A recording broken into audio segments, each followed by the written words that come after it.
Agora abra sua Bíblia na carta de Paulo aos Gálatas, capítulo 3. Em Gálatas, capítulo 3.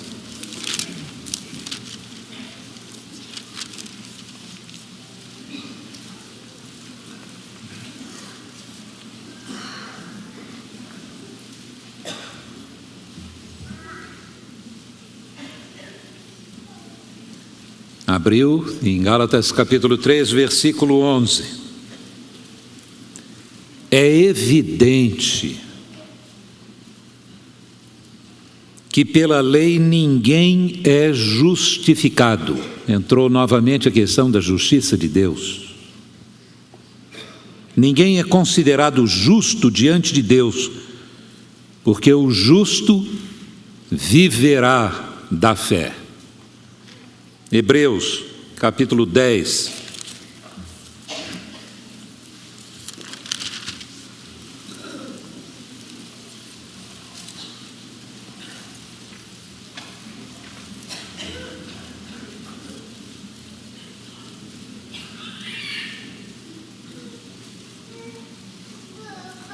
Hebreus, capítulo 10, versículo de número 38. Mas o meu justo viverá da fé, e se ele recuar, a minha alma não tem prazer nele. Se recuar da fé.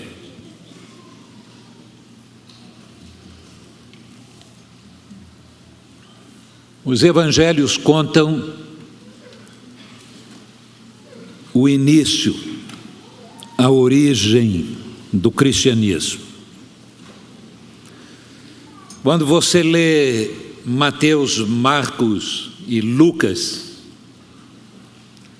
claramente você percebe que o cristianismo começa como um movimento na Palestina. Um movimento deflagrado por um carpinteiro, por um homem do povo, Jesus, da cidade de Nazaré.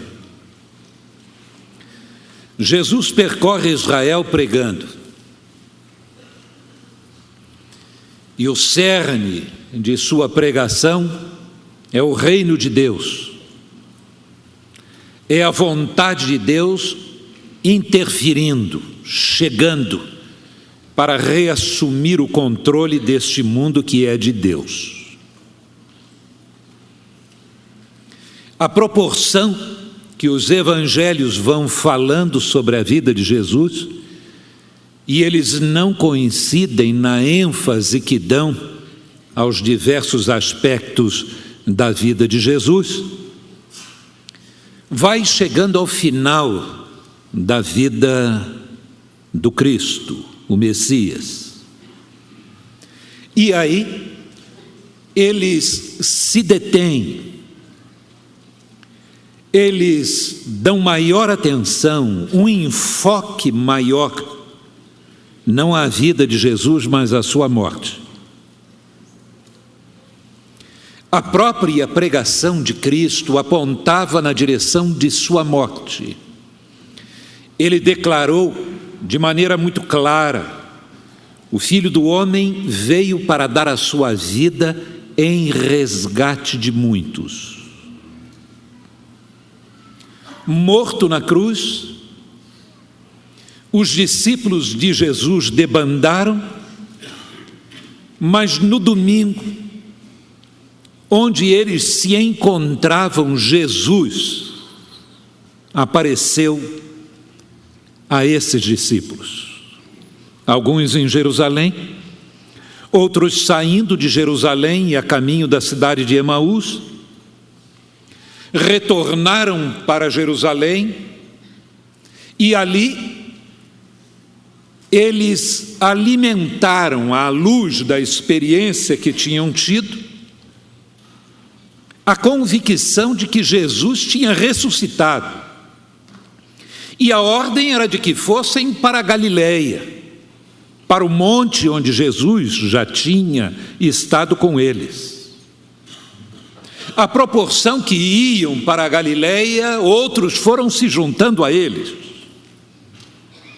Paulo escreve sua carta aos Coríntios, no capítulo 15, dizendo que de uma só vez esse Jesus ressurreto foi visto por mais de 500 pessoas, e se crê que foi nessa aparição no Monte da Galileia.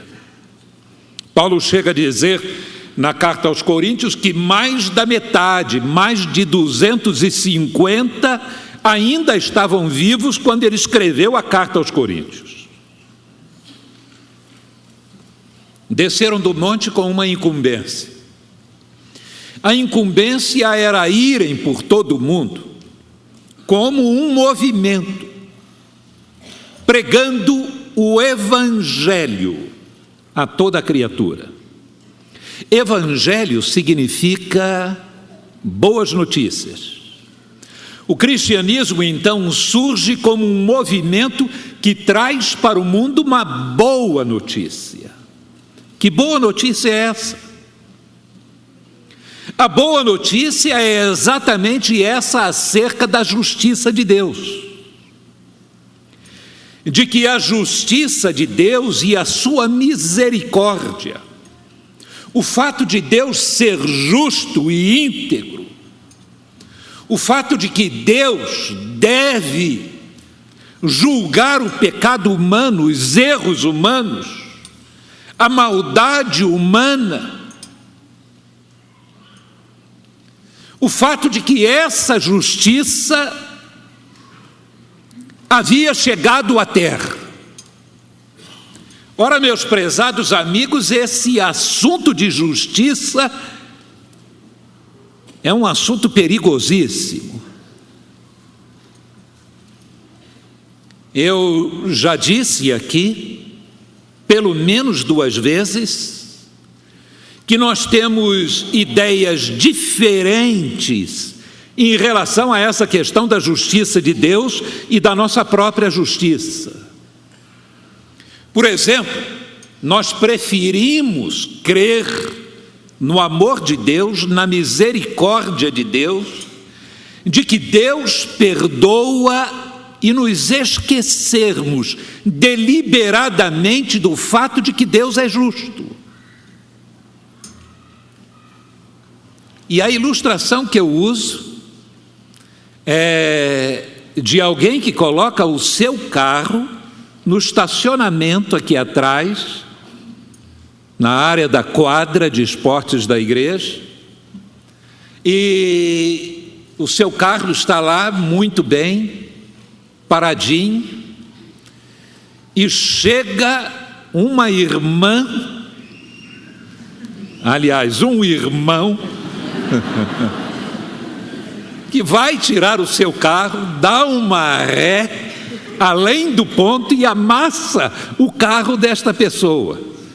As estatísticas dizem que os homens se envolvem mais em acidentes do que as mulheres. Devemos ser justos. E então, a pessoa que bate no carro fica ali esperando o irmãozinho querido, dono do carro amassado. E chega o irmãozinho querido, e ele lhe dá um abraço e diz para o irmão: irmão, paz e amor, vamos esquecer esse negócio. E o irmão vira para ele e diz assim: não, o justo é que você pague o conserto do meu carro. Na hora que nós somos ofendidos, na hora que nós estamos no prejuízo, o nosso grande anseio é de justiça. Há no coração humano um profundo clamor por justiça. Grande parte dos problemas psicológicos surgem do fato de que lá pequenos achamos que não fomos tratados com a devida justiça, que era sermos amados, cuidados, bem tratados. Este anseio de justiça está dentro de cada um de nós. Mas quando pensamos acerca da nossa vida em relação a Deus, chega de justiça. Se Deus viesse a este mundo apenas para ser justo, à luz da sua lei, nenhum de nós escaparia. Pelo que eu fiz hoje, eu seria condenado. Hoje que é dia de domingo, que pastor, diácono, professor de escola dominical, irmãos que vão participar mais ativamente do culto, fazendo o solo, oram mais, não é mesmo? Se dedicam mais à comunhão com Deus, pelo menos se espera isso. Mas hoje, num dia de domingo, preguei de manhã, e estive preocupado com o que iria dizer esta noite. Mas, meus amigos, a maneira conforme eu vivi no dia de hoje não faria de mim um candidato para o céu.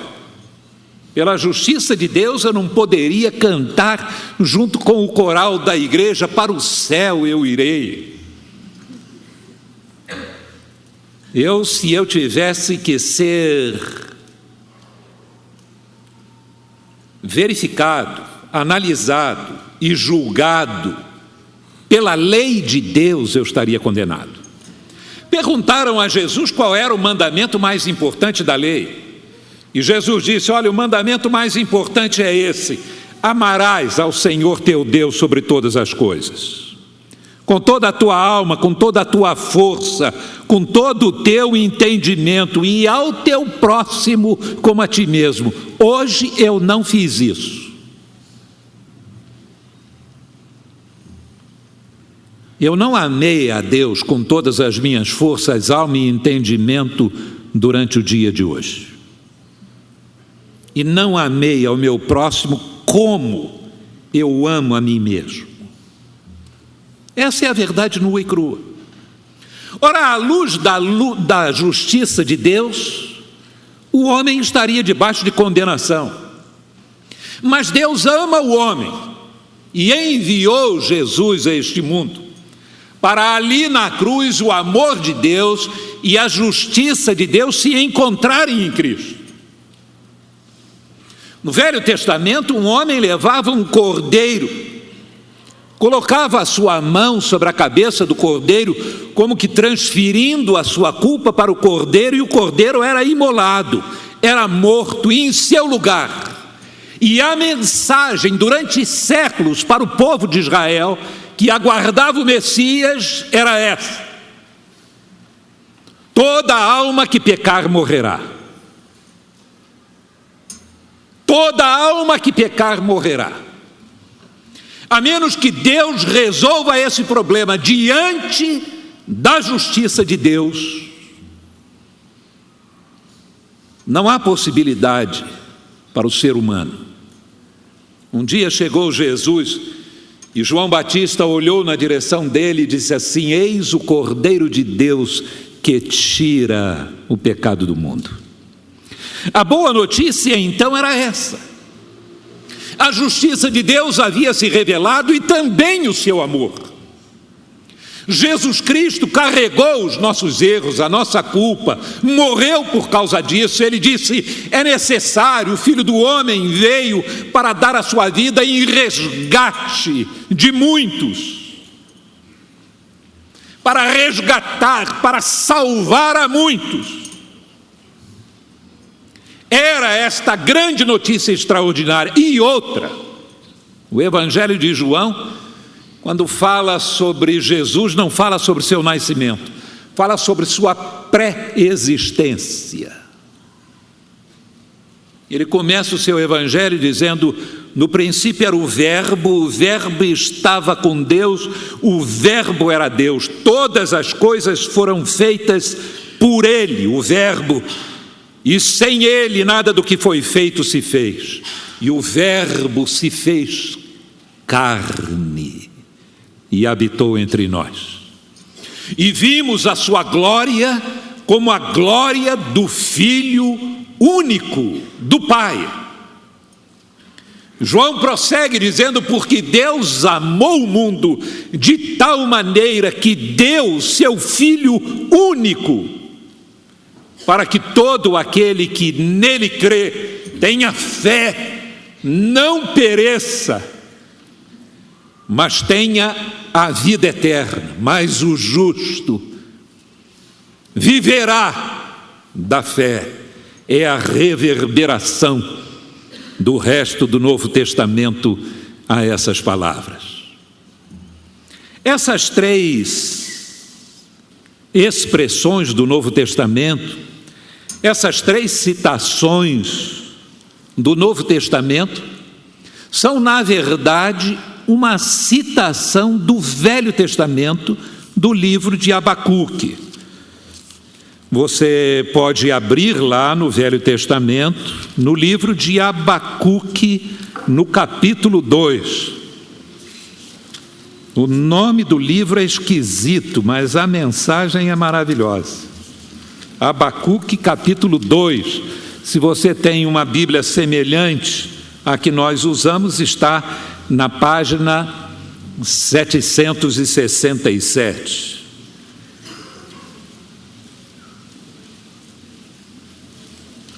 Abacuque está condenando a soberba dos caldeus, a impiedade do povo de Israel, mas no versículo 4 ele diz assim: eis o soberbo, a sua alma não é reta nele, mas o justo pela sua fé viverá. Meus prezados amigos, quando um texto é repetido diversas vezes na Bíblia, é porque ele é de valor extraordinário. Agora voltemos.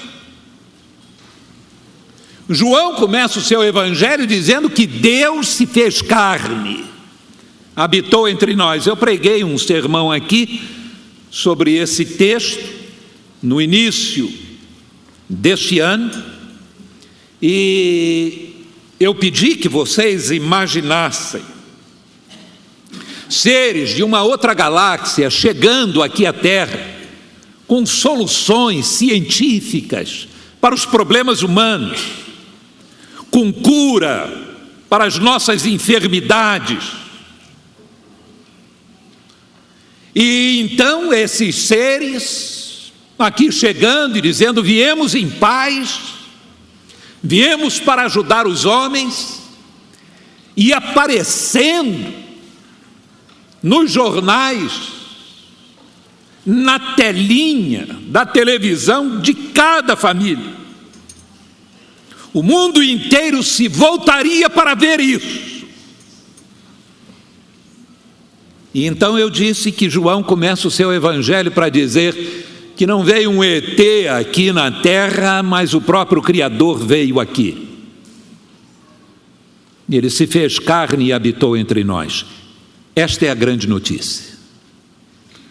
O cristianismo começou como esse movimento para dizer: Deus nos ama, Deus nos visitou, Deus oferece justiça, amor e misericórdia, perdão e vida eterna para todos os homens.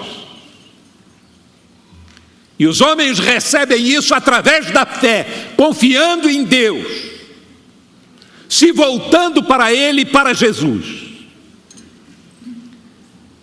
Mas, meus amigos, o cristianismo deixou de ser um movimento. Ele se estruturou. Foi um movimento durante os primeiros séculos, até que no ano 312, um imperador romano chamado Constantino teve uma visão, segundo ele, viu uma cruz, e nessa cruz as palavras: por esta cruz vencerás. Constantino, general do Império Romano, do exército romano, estava na direção de Roma para se defrontar com Maxêncio, um outro general romano. Os dois eram postulantes do trono romano. E Constantino venceu a batalha. Tendo vencido, oficializou o cristianismo como religião do Império Romano. Passou a dar o dinheiro que dava para os templos pagãos para as igrejas cristãs. No momento que o cristianismo vem a se tornar religião do Império Romano, as igrejas se enchem. Imperadores anteriores a Constantino estavam no propósito de erradicar o cristianismo na face da terra. Muitos morreram nas arenas romanas, foram perseguidos, entregues às feras, queimados vivos, cerrados. E este movimento não conseguiu ser contido pelo Império Romano. Na verdade, o cristianismo virou o Império Romano de cabeça para baixo. Quando Constantino oficializou o cristianismo como religião do Império, já vastas multidões de pessoas haviam se tornado cristãs pelo movimento de pregação, de anúncio das boas notícias de que o justo viverá da fé. Aí o que aconteceu?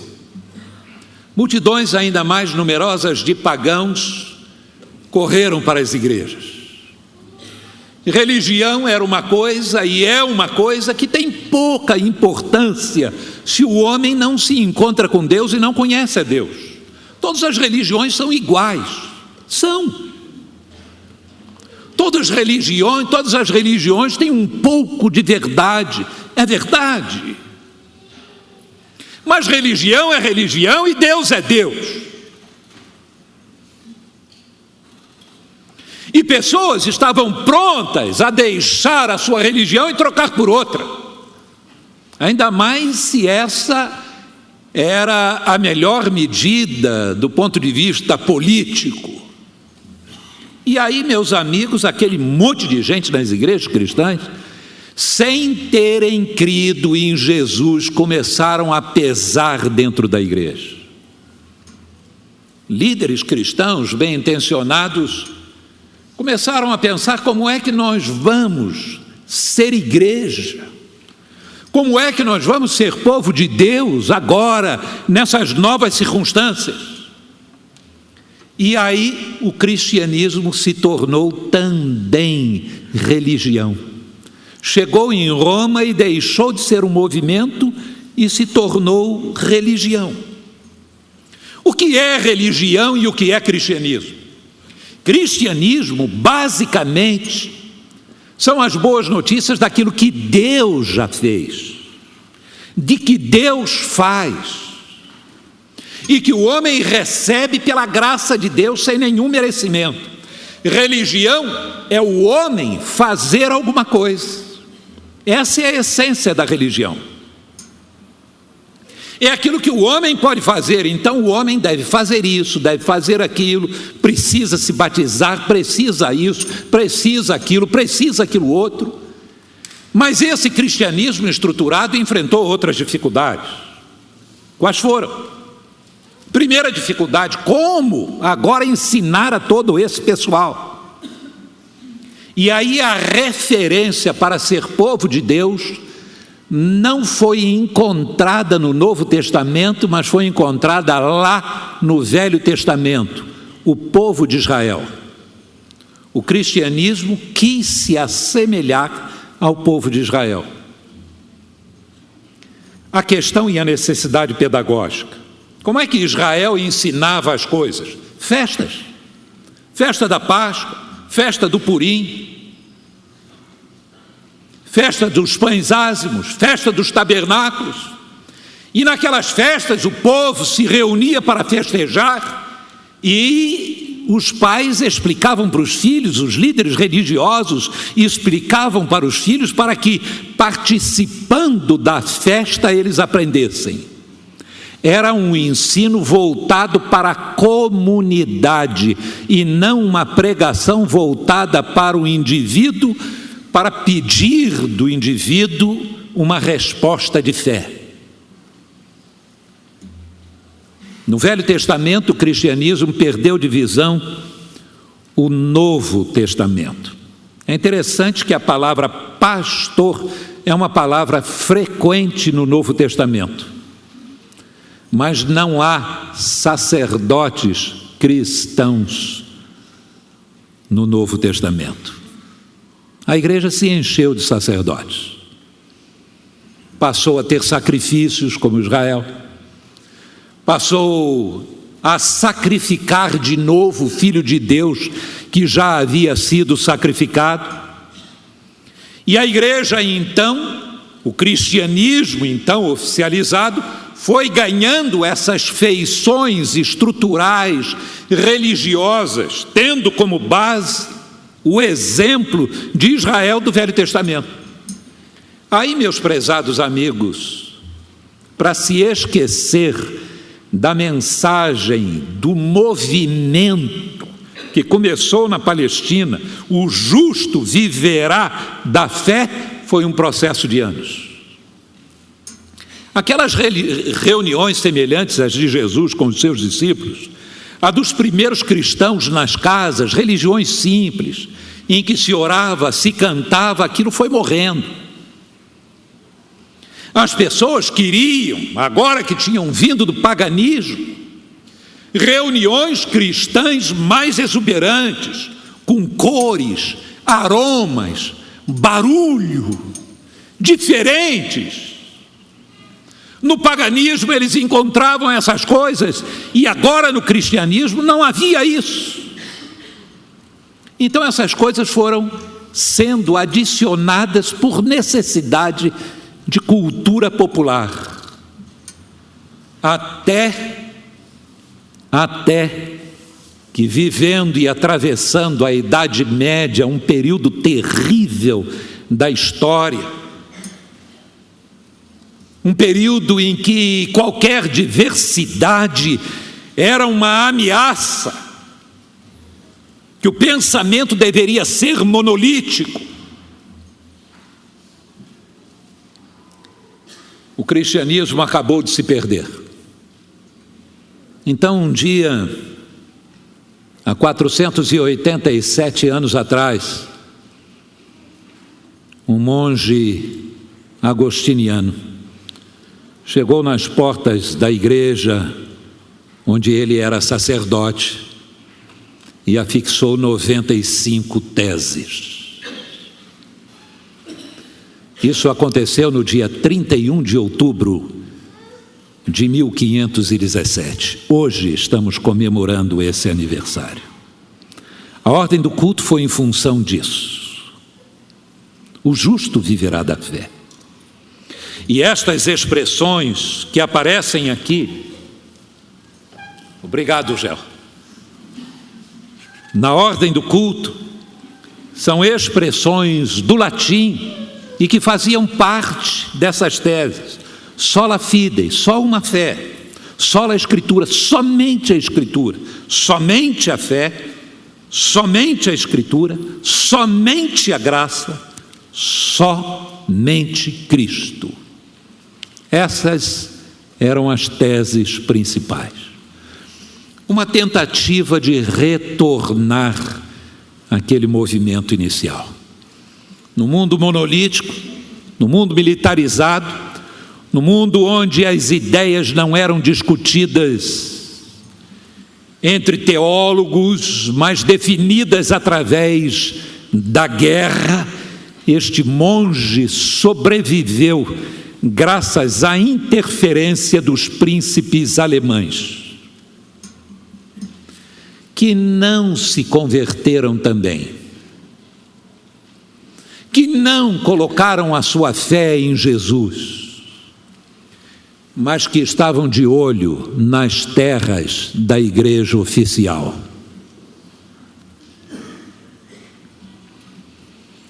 A Alemanha se tornou um país evangélico durante um período, mas sempre foi um país com suas dificuldades por causa desse tipo de mistura e por herdarem o conceito de religião e de igreja oficial. Mas numa época em que as pessoas que estavam para morrer e com as ideias religiosas de que eu tenho que fazer alguma coisa para ter um lugar no céu, orientadas na hora de morrer que a melhor maneira de ganhar um lugar no céu era fazer um bom donativo para a igreja, lá vinha uma propriedade sendo ofertada para a igreja. E nessa época do monge agostiniano, do início do século XVI, a igreja era dona de 1/3 das terras da Europa. De olho nessas terras, os príncipes alemães ajudaram Lutero. Agora, meus prezados amigos, o culto de hoje e a mensagem de hoje não é um culto para apontar erros do passado, da história do cristianismo. É apenas para lembrar que a essência do cristianismo é exatamente esta pregação: o justo viverá da fé. Se você tem anseio de vida eterna, se você tem anseio do perdão de Deus, se você quer ser uma nova pessoa, se você quer ser considerado justo aos olhos de Deus, o justo viverá da fé. Sem a fé, pelas obras da lei, por aquilo que uma pessoa faz, ninguém, diz a Bíblia, será justificado diante de Deus. É bom que nos lembremos isso. E é bom que continuemos pregando isso, que Deus ama todas as pessoas, indistintamente, que não há pessoas melhores do que outras pessoas, há apenas pessoas que precisam de Deus, pessoas às quais Deus ama e recebe, se elas tão somente colocarem a sua fé, a sua confiança nele. O grande livro cristão é esse, a Bíblia. Eu não quero saber se você é uma pessoa religiosa. Não importa se você é católico romano, se você é presbiteriano, pentecostal, batista, nada disso leva você para o céu. Religião nenhuma concede vida a ninguém, apenas a mensagem que está nesse livro. O justo viverá da fé, mas a fé vem de ouvir. E ouvir o quê? A palavra de Deus. É isso que está escrito aqui. Então, meu amigo, leia a Bíblia. Não tenha um relacionamento cultural com Deus, tenha um relacionamento vivo com Ele. Compre uma Bíblia, comece pelos Evangelhos, leia essa grande, extraordinária notícia de que Deus já nos visitou, de que Deus nos ama, de que Deus nos oferece vida, de que o justo, aquele que é justificado por Deus, viverá